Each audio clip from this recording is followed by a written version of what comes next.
Today on Food Journey, we're having a bit of breakfast, the most important meal of the day for some, and a pass on that for others. But my day starts with coffee, usually before anything else.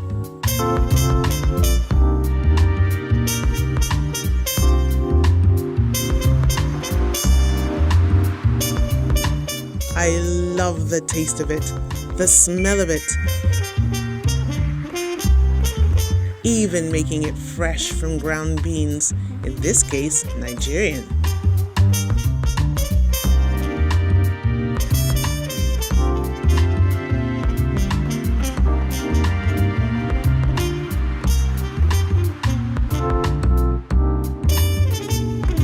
But before we cook breakfast today, I'm off to meet with the CEO of Happy Coffee, an emerging Nigerian coffee retailer who has big dreams for the future of Nigerian coffee at her pop-up in Victoria Island. Princess Adeyinka, welcome to Food Journey. Thank you, Sonia.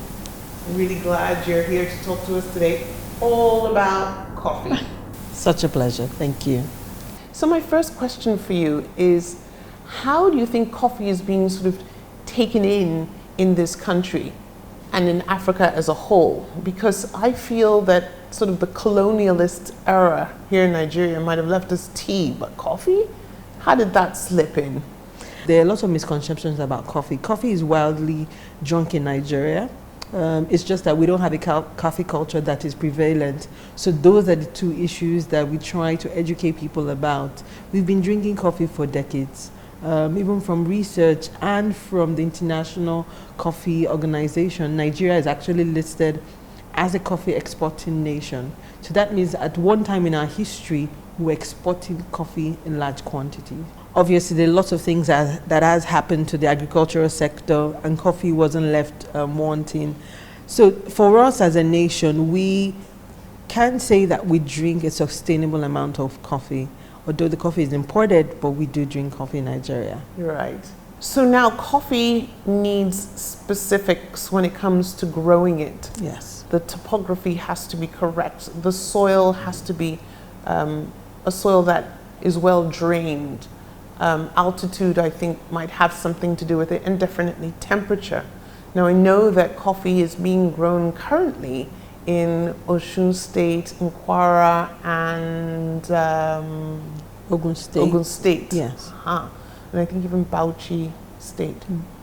So do you feel that our farmers are ready to take this on as a new cash crop? And what do you see the government doing to help promoting that as a crop for all farmers who can? So from there's an institute that is in charge of coffee in Nigeria, which is CRN. 22 states in Nigeria can grow coffee. 15 are growing presently. One of the other things you would like to know is the different species of coffee when we talk about coffee and what types of coffee can be grown at different points or in different altitude, as you said. So we have the Robusta and we have the Arabica, which are the major two species of coffee that are widely drunk around the world today. And both species can grow in Nigeria. We suspect that there might be new species because Nigeria is truly blessed when we talk about the soil. And the beauty about coffee is she takes her taste not just from roasting, also from the quality of the soil. So presently we have states across Taraba, the Plateau that is in Jos, Akwa Ibom, Oyo State, Ogun State, just to mention a few that are growing coffee presently. I'm also part of the Coffee Association for Farmers, so I have some in-depth knowledge to where coffee is being presently grown. And for even us as a brand, we source our coffee locally from Taraba. But the beautiful thing about Nigeria is in terms of soil, we're available to be able to do that as a cash crop because it was once a cash crop in the past. Like I said, the agricultural sector did suffer a lot of loss in terms of government involvement, but I guess in the past 10 to 5 years, there's been a bit of work in ensuring that we grow some of our commodity back to the global standard. Why coffee? Why did you choose coffee as your business, so to speak? I think coffee chose me. I think it's an answer that I'm sure if I got funds or got a coin for every time I'm asked that question, by now I'll probably be like You'd be very rich. like Jack Ma or some. But I can understand why, because coffee isn't one of those things in Nigeria where people dabble into. But my story started from about 2003. I read a book, and it was called Pour Your Heart Into It. It's a story of how Starbucks started by its founder, Howard Schultz. I was really intrigued by the Starbucks story and how Howard Schultz changed the American coffee culture just from his love for coffee. And most importantly, he was able to create a brand that became a global brand. And I told myself, ever in my future, if I had the opportunity to start a business, it would be coffee. And I kind of just, like a lot of us, we have ideas, and I kind of left it at that. Fast forward to 2015, there was a call for African entrepreneurs to submit applications for ideas or businesses that can transform the African continent. And that was the Tony Elumelu Foundation. And I told myself, I'm just going to apply for this funding, which was a seed capital. And I applied for funding, saying that I wanted to start a business or a coffee brand that was going to transform Africa. And that was how that journey started. How are you going to sort of inspire people to drink coffee? What is the novice coffee drinker looking for when they come into a pop-up such as this and they've never had coffee before? The Nigerian coffee profile is instant. That means over the years, we have only had access to instant coffee on a large scale. But for Happy Coffee, one of our missions is to ensure that an average Nigerian has access to locally grown coffee. There's no point growing coffee and then we drink imported coffee. And I believe those are one of the questions that we sought to answer as a brand, is to give you access to fresh coffee, because we also source our coffee locally from the state of Taraba, and we allow people to enjoy it. So one of the things that we also do as a mission is to teach people that coffee is an art. It's not just, it's not just a drink, it's an art. And we want to educate and create awareness around drinking coffee like a Nigerian. And I think those are one of the things we're starting to answer. Now, to become the Starbucks, so to speak, of Africa, you're going to have to get yourself into an ocean full of other coffee producing nations and other types of productivity that is happening around the world that isn't yet happening here. How do you propose to stay afloat and to be able to have the quantities and the quality and the consistency that's needed to survive in this business? We are an ardent advocate of the Nigerian coffee value chain and sector. We believe that the government has to create policies and framework in improving the quality of coffee within the Nigerian space, and also policies that would ensure that when our farmers grow, there is active off-taking of the quality of, because that would also improve the quality. Obviously, there are other things that we need to look at in terms of growing the Nigerian coffee value chain. And that was what led us last year to starting the first ever Lagos Coffee Festival, which is a direct advocacy kind of festival showing, one, the beauty around the Nigerian coffee value chain, and most importantly, bringing together stakeholders within that value chain to begin dialogue on how we can improve a sustainable coffee growth generally for the Nigerian coffee value chain. So we just don't look at it as selling coffee. We are ensuring that there is activity around the value chain. And then also, for us to become a global player, there's a role the government has to play. Nigeria has to ratify her position with the ICO, which is the governing body for coffee globally. I believe last year the head of the IOC was in Nigeria, and he came to kind of have a discussion with the Nigerian government on how Nigeria should ratify her position. Because once we're able to do that, what happens is we begin to start the process to bring Nigeria back into that value proposition globally. And then we can also get aid and assistance in supporting our local farmers with expertise, with seedlings, whatever that we need to do. So those are kind of the things that we're looking at as a brand, as a brand, hopefully. Now, I love coffee, love the smell of it. I can just get a bag of fresh ground coffee and just sniff that. It just does wonderful things to me psychologically, and of course the taste. Now, you mentioned the type of beans that you use here. Yeah. Is this your only bean source at the moment? Yes, it is. It's the only bean source. Like I rightly said, there's a lot of work that still needs to be done to the quality of our coffee. We have a roaster, and we're one of the people who also respect the value chain process. So we go through our roaster who sources directly from local farmers, and then she roasts for us, and she created a house blend that we use for all of our products and services as a brand. And our future, we want to see more brands being blended. That means maybe coffee from Oyo being blended with coffee from Taraba, and Jos with Kwara State. We want to see a lot going on. And then we can also open our blends to African countries already growing, and the rest of the world. The more the merrier. Wonderful. So Sonia, I think it's time to try some Happy Coffee. What do you think? I thought you'd never ask. Should we get to it? Yes, please. Fantastic. Come with me. All right, I will.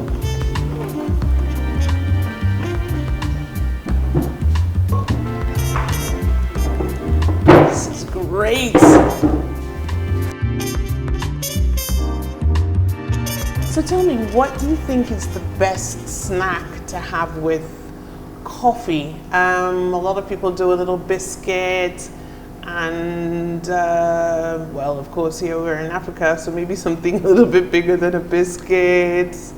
What do you think?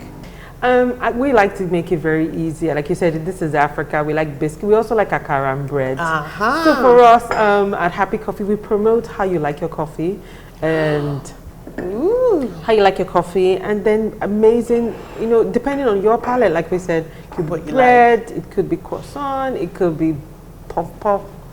Just, you know, take coffee the way you like it and what you like to pair it with. Okay.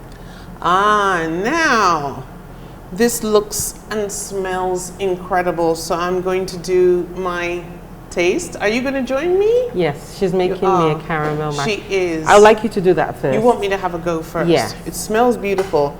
And it's freshly roasted also. Absolutely. The smell is just all over this room. So here goes.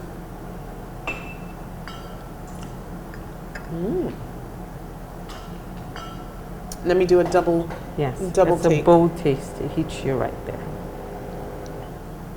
Very bold. And surprisingly at the level that I would expect anywhere in the world. Fantastic. I can't really single it out as being a Nigerian coffee because I probably don't know enough to say this is this. I could do better with a wine. I could probably say, yes, this is from Argentina, or this is Italian. Yes. But this now, I'm marking it on my system as the Nigerian coffee taste. Cheers, everybody. This is fantastic. Can't wait for you to have your cup. Thank you. Just delicious.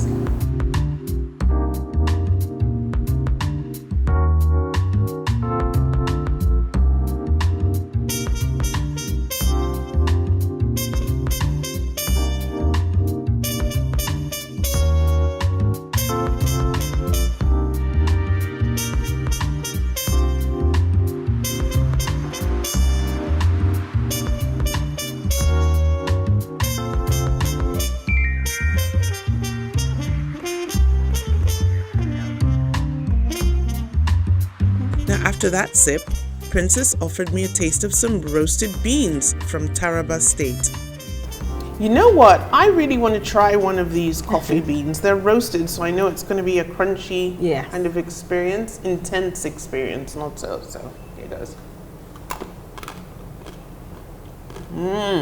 How does that taste? It's almost as though I'm getting a more true picture of this coffee, chewing it. Yes. Than I did. It's a different experience. So totally. Lovely experience though. We've had customers have us wrap this up in chocolate for them so they can just chew. Yes. I love that. That's actually very, very nice. I think I'm ready now to try the cold version. I was also offered a second trial of some sweet cold coffee, milky African style. It's certainly sweet. That's the first thing that hits me. It's kind of like the version of coffee that you were talking about that we like in Africa. Yes. Sweet and milky. Yes. Nice. I think I like my Espresso, much better, just because I'm used to Your, more of so, you know, within the preference. coffee, when you look at the coffee profiles in coffee drinkers, we have from black all the way to extreme milk, sugar. So but because we understand our market, we also believe in learning and hearing what the market says. Exactly. So for now, at least so that people can still have coffee at home. If we have to go through another lockdown situation, hopefully not. Hopefully not. People can still have their coffee the way they like it. Excellent. This has been absolutely delightful, learning Thank more you. about coffee and tasting some delicious coffee as well. Thank you, Sonia. I want to know from you as an entrepreneur and a female entrepreneur at that, what message you have for a woman trying to get into this kind of major business. I think for me, women are nation builders. Not that men aren't nation builders, but we're at the point where women have decided that we are going to support in building our country and our continent and our nation. So for every effort that we do, whether we're in the big value chain or we're just stay-at-home mom doing any sort of business or being an entrepreneur, I want women to look at it like we're building our nation for our children and for the future of Africa as a whole. It's very important for us to realize that at this point in our country, we need to build our nation. So for every process, for every effort that we put in, I want women to look at it that we're building our nation for today and for our children. That was super inspiring.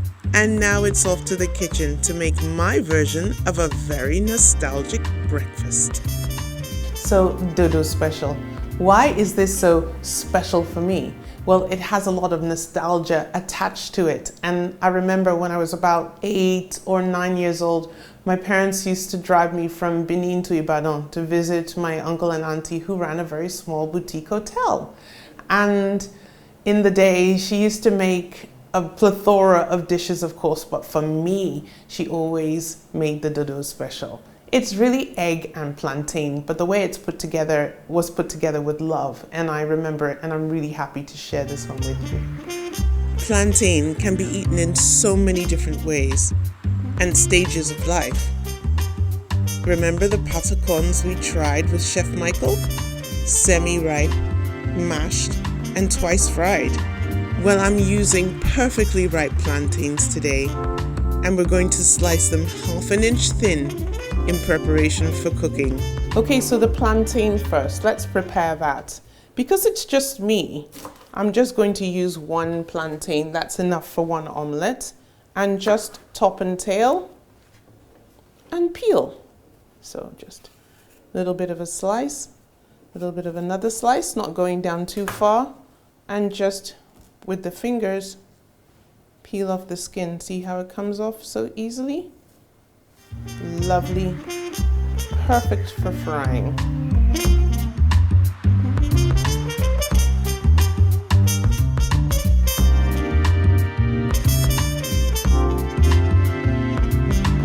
I want some other flavors in this omelette, and color wins with these green and red peppers. Atarudo for the heat, and just a little, since we'll be grinding this up to make a beautiful pungent pepper sauce as well.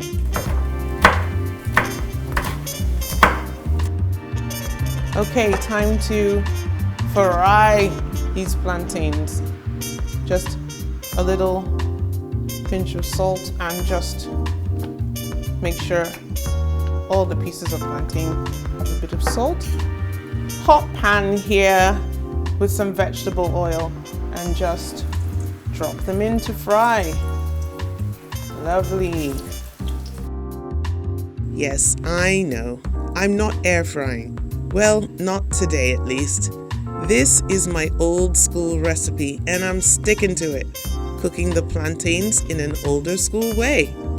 Plus, I think an air dryer kind of sucks the life out of a plantain for this particular recipe.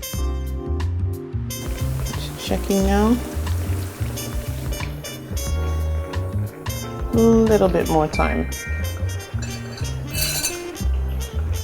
The thing about plantain is that if you turn your back on it, it'll overcook. Well, let me not candy coat it. It'll burn. So I think these are ready now. Seems perfect. Ah, so lovely. I have to take a pic.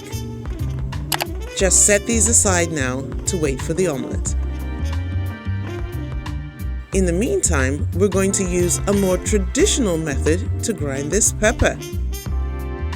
And I'm hoping that Grandma's love shines through and will make the pepper become the sauce I need. Right, now these peppers, since this is an old school recipe, I'm using an old school method of grinding the peppers.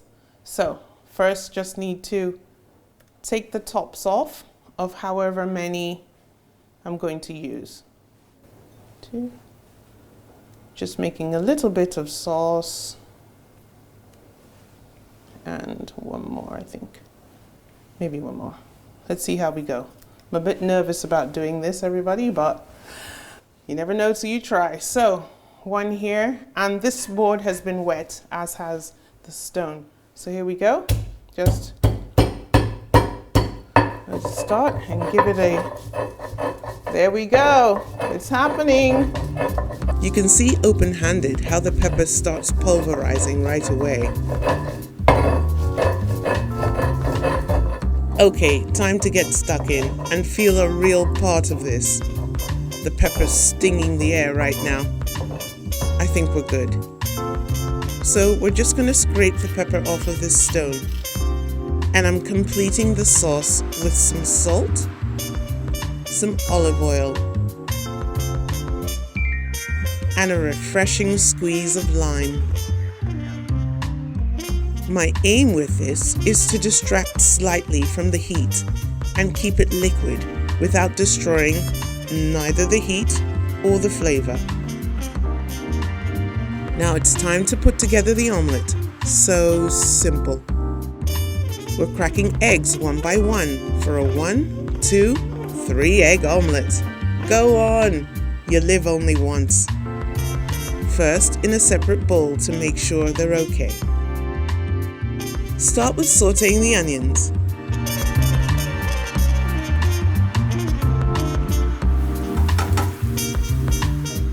And now the colored peppers go in. In with some black pepper and salt. I don't want the veggies soggy. I want them a little bit crisp. Now the egg.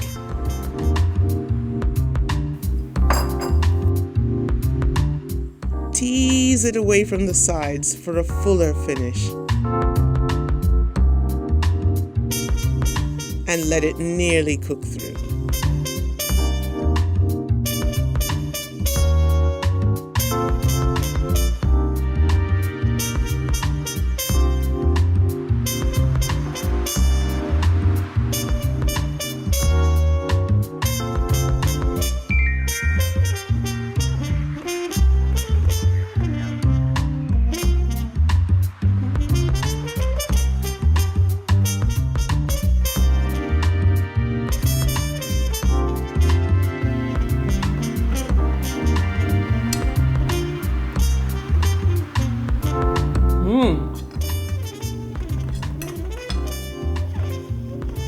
I love the pepper. It really hits you, but not in a bad way. Delicious tasting, that old nostalgic dish that I used to love so much as a kid, and I still do now. I've enjoyed making breakfast with you. I hope you'll try this at home sometime. And also some of that lovely happy coffee. See you next time.